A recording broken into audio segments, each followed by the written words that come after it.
Është prezantuar studimi i fizibilitetit dhe projekt ideja për hekurudhën kombëtare Durrës-Prishtinë, një nga projektet më madhore të kombit.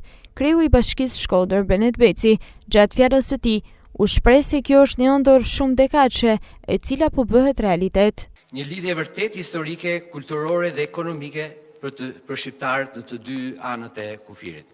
Kjo është një nga vendimet më strategjike për dekada që vinë dhe vendos Shkodrën në kryqëzimin e dy linjave hekurudhore ndërkombëtare drejt Malit të Zi dhe drejt Kosovës. Shkodra mund të shndrohet në një nyje të rëndësishme, logjistike, infrastrukturore dhe qendër të prodhimit dhe të eksportit. Kjo pozitë e re i jep potencial të jashtëzakonshëm turistik. Segmenti 100 km Shkodër-Gjakov do të jetë një vepër inxhinierike madhështore, me 35 km tunele dhe 43 ura do të përshkohet në më pak se në një orë me 7 stacione për gjatë rrugës.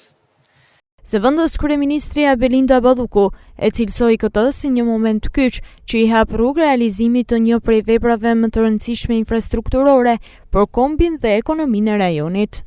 Kjo hekurudhë do të ndërlidhet me korridorin e 8 përmes të gjithë akseve të tjera të këtij korridori që tashmë janë bërë publike, disa prej tyre janë proces, disa prej tyre janë në kohën e lidhjes kontratës, gjithashtu do të lidhet me korridorin e 10.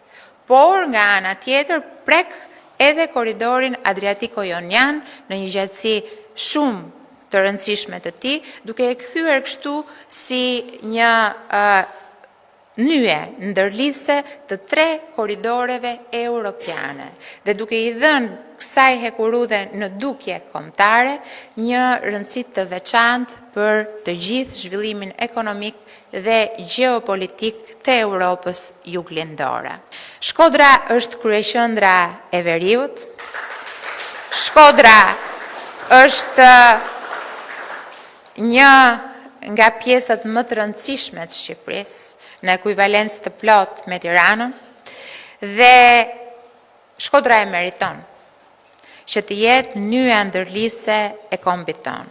Shkodra ka marrë një hije të një qyteti evropian. Hekurudha e Durrës-Prishtinë është konsideruar një projekt strategjik për të dy vendet, pasi pritet të shkurtojë kohën e transportit, të rrisë kapacitetin tregtar dhe të fuqizojë lidhjet ekonomike rajonale.